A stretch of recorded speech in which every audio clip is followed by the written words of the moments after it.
To give Chad's thoughts here, the Rams suck. Shut up, Justin.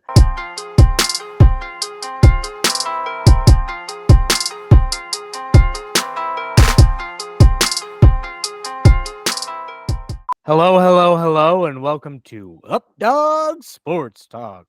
My name is Matt Miller. Joining me today is Justin McGovern, and What's up, unfortunately, that's an inside joke. You had to do one in honor of Chad. Yeah, Chad can't join us today. He's feeling under the weather, so it's just Justin and I. Shut up, Justin, brother. That's Chad's like catchphrase when it comes to Justin. Like, it doesn't matter if Justin's like being helpful or not. Like, whatever Justin says, Chad and I will go, "Shut up, Justin."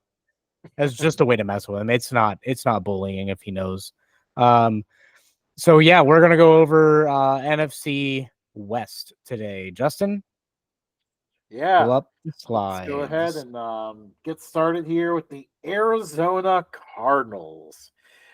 They were not good last year, but also they were better than expected at times. Like they went 2-15, but were very competitive in their losses. Matt, what are your thoughts on how they look into 2024? I'm not saying they're the Kansas City Chiefs or anything, but if you look at what they've done, not just this draft and last, but the one before that, they have done great at just building the roster from the ground up. And if they can keep Kyler Murray healthy, I honestly think that this team can start making some noise.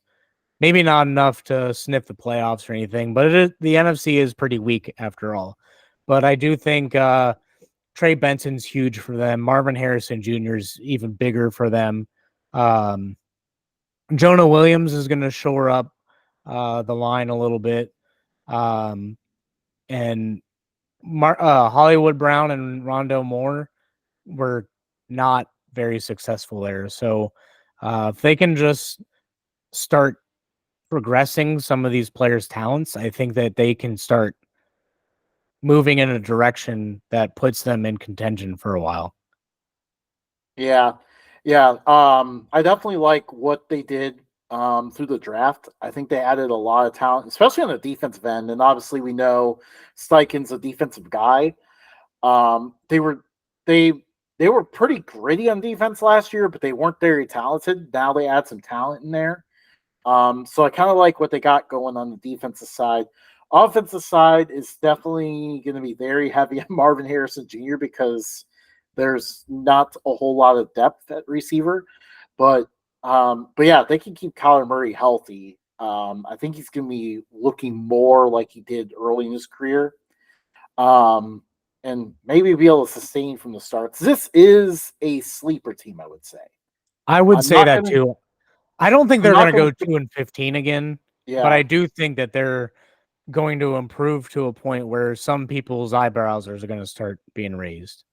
Yeah, like I'm not willing to sit here today and say, "Oh, this team is making the playoffs," but I do think there is a possibility if they hit some of the right answers, they could make the playoffs. Yeah. And maybe have the wind blow the right direction a couple times. Yeah. I mean, it was funny, though. Weren't there 2 wins over the Cowboys and Eagles? I think so. Yeah. I definitely know the Cowboys. I can't remember if it was Eagles or not. Yeah. They definitely beat the Eagles. I remember that. That was at the end of the year when the Eagles backslid. So then, yeah, it's the Cowboys and Eagles. So the two of the top teams in the NFC, they beat. So they didn't go winless. But that's tough Arizona Cardinals talk because, to be honest, they don't have a whole lot of fans that really care right now. If you are one, do let us know because we haven't seen many. The Seattle Seahawks. Last year they were in playoff contention for a while and then just kind of very quietly just faded away from it. Just faded their way out of the playoff race. Like one moment you looked and all of a sudden it's like, oh, the Seahawks are out of the playoffs now, and that's it. now, obviously, Pete Carroll's out for the first time in a long time. Things are a lot different here. What can we expect to see? I definitely think there's going to be a backslide to the point where it's like, yeah, they have young talent, but like losing Bobby Wagner is losing the leadership. He may not be playing like he did the first stint there, but like losing Jordan Brooks is huge. Releasing Quandre Diggs and Jamal Adams. If one of them got released, I wouldn't say it's panic mode, but the fact that both got released, I'm not so certain that they're going to be that successful on defense. To me, it just screams that they don't really want to pay anybody except for maybe the receivers that they have to keep them around for when I think next year they're going to be in contention for one of the top quarterbacks. And I think that's how they're going to turn this around. But Byron Murphy is one hell of a pick. And that was my favorite thing that they did. Yeah. I one thing I will say is the Seahawks may be in a danger territory here. I'll get to that in a moment. We're kind of wondering how long is this Geno Smith train going to keep going? He looks so great. 2 years ago, and then last year kind of dropped off a little bit, but still played okay. Is he going to be able to keep that up this year? Like a lot. I feel like there's a lot of skeptics, and sometimes I find myself in that category as well. Without the same play callers on offense, is it going to work out as well? But at the same time, he does have ways to succeed because they have incredible skill talent. They got a great running back in Walker. A great trio of receivers in Metcalf, Lockett, and Jackson. What's the other guy? Charbonnet. Yeah, Charbonnet. Charbonnet. Backup I running back. think So they're even deep at running back. The main concerns on offense are Geno Smith and the offensive line. And if Geno Smith is not going to be able to keep the momentum going, if he does not pan out, this is where this team's in a bit of a danger territory because they still may not suck enough to get a top quarterback. And do they find themselves in the middle territory as a result? I think they're gonna probably be like a 4 or 5 win team, but Ooh, you're yeah, expecting them to suck. Yeah. I think Geno Smith is not going to have a terrible season. I think it's mainly going to be a defensive thing to where they're going to put all their faith in Geno Smith's arm. And as much as I want to see Geno Smith succeed, I don't think that he can sustain comebacks like Patrick Mahomes, Joe Burrow, Justin Herbert, Josh Allen. Like I don't think he has it in him like that. And Sam Howell, well, I think they plan on having him for the future. And I do like Sam Howell, but I just don't think they have enough on this team to really compete. You're really one of the biggest Sam Howell fans out there. I might be the only one at this point. Yeah. I don't think he was given a fair chance. And I think people labeled him as a bad quarterback because he just slid to the 5th round. And I think he can be a decent quarterback, but I just don't think right now is the answer to that. I think they're both gonna put up okay numbers, but yeah, my thing with Howell is like, yeah, he was with Washington and hardly anyone stands a chance there. But at the same time, like the guy just took way too many sacks. Like golly, that guy loved getting hit by defensive linemen.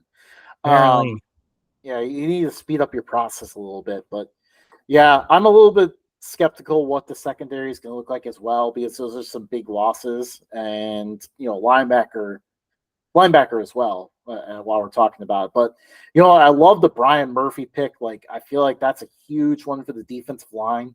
The defensive line has needed like a top guy for a while now, and he provides that. But yeah, I'm so far I don't see them as bad as you do. I see them as a pretty solid team. I just don't know if they are going to be good enough to make the playoffs. yeah. I don't think they're making the playoffs at all. I don't think there's a shot. That's enough Seahawks talk. Moving on. To the Los Angeles Rams. To give Chad's thoughts here, the Rams suck. That is what Chad said about them. I I'll can, let you take yeah, it away I from can. here to answer him. I can attest to the fact that he did text the group saying that. But I mean, if you look at the key additions, specifically the rookies, Blake Corum, Jared Verse, Braden Fisk, Cameron Kinchins, I think they're making the right moves. Jonah Jackson is a hell of a pickup. I think they're making the right moves to get past the Aaron Donald retiring. Maybe Aaron Donald will come out of retirement because he posted a picture of himself the other day and he is still very much in football shape and can still very much win defensive player of the year. But I think this may be Sean McVay and Matt Stafford's last hurrah together.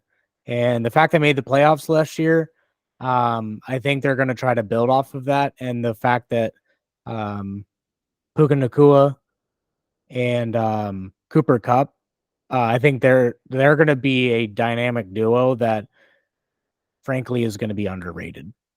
Yeah. And really this team kind of rode under the radar a lot last year. Like they were always really solid and they ended the year pretty hot. Yeah. Like they were one of the hottest teams entering the playoffs, but ran into a buzzsaw having to go to Detroit for that playoff game. I think that game was more of an emotional thing for Matt Stafford. Yeah. I think if he didn't go to Detroit, whoever they would have played, they probably would have won. But the fact that it was specifically Detroit, I think it was more of I couldn't get this done for them. This is a stain on my record. I have to get it done. And I think it was too much pressure. I know he's been to the Super Bowl and everything, but there's a different kind of pressure when you go back to face your former team. Yeah. Well, I also think like that was just simply a game too where the Lions as a team were feeding off the energy of the crowd too. Like the crowd was really behind They them. It were was ready awesome for to it. see. Yeah. Yeah. And I But mean Blake this Corum team, and Kyron Williams, that duo, yeah. especially with Sean McVay's mind, oh my gosh, dude, that duo is going to be fantastic. Right. I mean, really, the big key here is keep Stafford healthy all year. I mean, maybe if he misses a game or two here and there, that's fine. But keep him healthy through most of the year, especially enough to make the playoffs. And this team could be dangerous. Like they are not out of the Super Bowl hunt by any means, I will say. And obviously if they're in contention, they're late. I think late is the key there of Aaron Donald. Like I feel like he's probably gotten tired of the whole process at this point. But like if they're in it late, I would not be surprised that he came back and decided to help them make a last push. Is frozen. Anyways, All right, I think you're back, Justin. Justin, you need better internet. you sure it wasn't yours? Because everything was moving fine over here. Everything was moving fine on my end. Weird. I know I have better internet than you, so maybe not. Anyways, Aaron Donald could come back if they're contention late. But yeah, we'll see. I think there's a lot to like about this team. I don't know if they can wrestle the division away from the 49ers, but yeah, I'd say watch out for them in the wild card race. Yeah, I'd agree. Well, we mentioned the 49ers. The San Francisco 49ers, they were this was the team last year. All season long, this was the dominant team. And then they just pissed around the whole Super Bowl, kept making mistakes, kept keeping the Chiefs in the game. And as we all could predict, the Chiefs came back and took it from them. Now, what do the 49ers do as an encore? They still have a decent amount of that squad left, but I mean, their window is not going to last much longer. Are they going to be able to do anything to finally make it happen? I don't think they're going to make it happen. I think that this team just can't get past themselves. And there's like I think they're not only are they going to have to start paying Brock Purdy, but they're also going to have to try to keep Debo Samuel. And at this point, Ayuk is gone. He wants out. They're not going to give him a contract. He may play the whole year, but I don't know if I would put um, all my eggs in that basket. I think he's going to be a little holdout. Um, Leonard Floyd is a huge addition, um, and but they had like a lot of losses too. Yeah, yeah, they definitely took some hits on the defensive side of the ball. Obviously we know the defense is still going to be great, but there definitely were some hits on that side. But yeah, I now the Ayuk thing, I'm going to tell you right now, he is not getting traded this season. It's Yeah, not happening. they already came out and said that. Yeah, and, I mean they came out and said that, but people are still throwing the trade rumors around. It's not happening. It's annoying. It, Yeah, it's not going to happen. yeah. Ricky Pearsall, though, I've heard a lot of good things about. Mm-hmm. Yeah, I feel like it's gonna be stud. The one thing that worries me is that he's on the pup list early, so it may take a little bit for him to get up and running, just because he's missing valuable practice time right now during this off season. Yeah. But yeah, But I mean, like if Ayuk doesn't hold out, then Debo and Ayuk can still like hold the fort. It's not like oh yeah, he's Marvin Harrison Jr. or anything. It's like he can still study everything and mentally get it, but then it's going to take him some time physically to get it under control. So, right, yeah, I do think the 49ers are going to win the division. I do think that they're going to make a little bit of a run the playoffs just because of how light the playoffs are. But I don't think at this point they're getting past the Lions. Okay, so what are your thoughts on Brock Purdy? I think he's good because of the talent around him. I think he has the potential to be great, but not in a Joe Montana, Steve Young great, and more of like a slightly better than Jeff Garcia way. But I think he has a good mind about him. Like he understands what he has to do. I just think that sometimes Kyle Shanahan can overcomplicate things too. Yeah, And I I think that think he's ultimately that's going to be his downfall. I think yeah, and obviously Shanahan, handling late game situations and key moments has been a problem too. But yeah, I think Purdy's underrated. I don't think he's getting his due. Yeah, there's a ton of talent around it, but I mean, you see some of the throws that he makes to get it to his guys. Like he is very good, and it's I about did time like that him in college. I figured that he would have gone higher in the draft when he was drafted, but I did like him in college, and I do think that he has talent, but I think if you take away some of what he has, then I don't think nobody's going to be quite the same. But if you start taking pieces away from Joe Burrow, I think Joe Burrow can still make mediocre receivers look great. I think Patrick Mahomes can make mediocre receivers look great. I don't think Brock Purdy has that kind of talent in him. yeah. But yeah, so on to our predictions here for the division. Um, go ahead and Uh, walk through yours. so 49ers win the division. Rams have a playoff team. But I think their downfall is going to be their inexperience on the defensive side. Cardinals surprise everybody, get third into the division, but I don't think they're really in the playoff race. And Seahawks just fall flat on their face and do a tiny little rebuild. The 49ers winning. Obviously, Rams making the playoffs. Seahawks will be pretty solid, I feel like. I don't think they're going to be that bad. I don't think they're going to fully tank, but I also don't see them making the playoffs either. So they'll just be pretty good. And then the Cardinals will be improved this year, but obviously depending on what happens with the Seahawks, I don't know if the Cardinals are going to be able to jump to third or not, but I think they're going to be a lot more competitive and at least win a division game this year. Yeah, and then And Chad has meanwhile, the you can see 49ers, the Seahawks. He's already come out and said that the Rams suck, and then the Cardinals in last place. I think he has them sucking even more. So, you got anything else, Justin? no. This may have been our To be fastest honest, episode ever.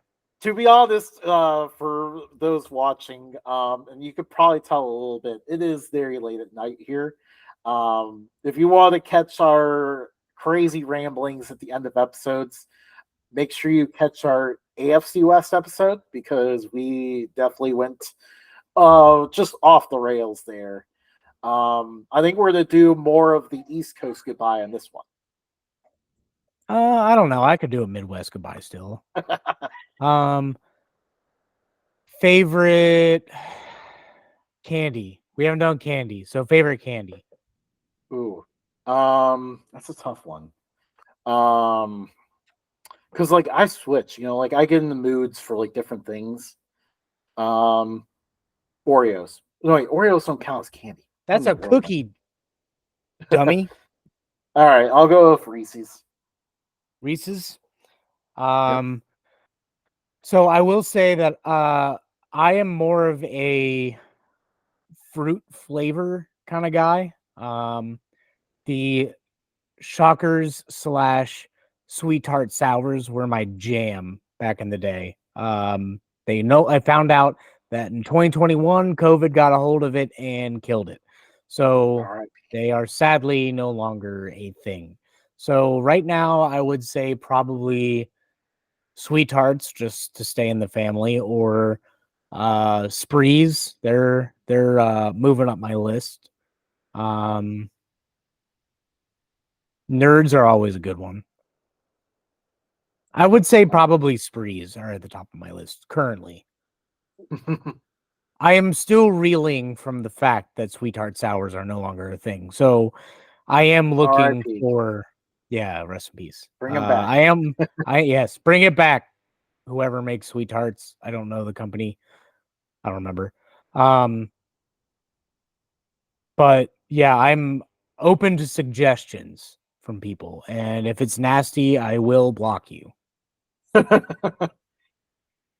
Yeah, don't be throwing balance bars at us.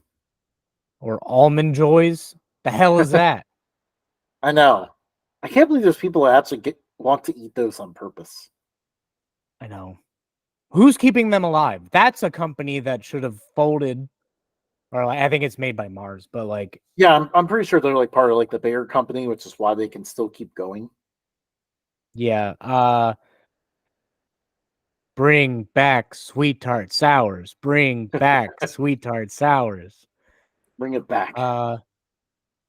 Chad, it's late, so I'm not going to call Chad to figure out what he likes. He's allergic to peanut butter, so he's not going to say Reese's. Yeah. I don't think I've seen him eat candy in a while. I know. Does he even eat candy? I don't think anymore. I knew that he would like partake with the Sweet Tart Sours with me sometimes, but I don't think he's a candy guy. Oh my. We might have to ask him about that one.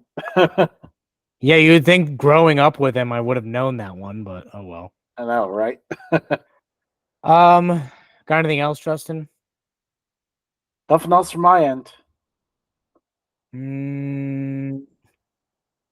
That's all I got. So follow us at Updog Sports Talk on everything. Give us a like, a subscribe. What else? I feel like there's more on our normal. And we'll have more NFL content going through to get you through the rest of the Shut up, Justin. You shut up. Hey, guess what? What? It doesn't matter. No, it does not. By the way, everybody out there, this is hilarious. Well, it may not be for you. It's more funny for me and Chad.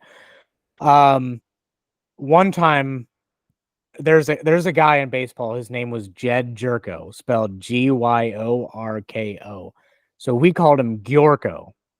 So Chad and I just texted Justin a million times saying Gyorko, Gyorko, Gyorko, Gyorko.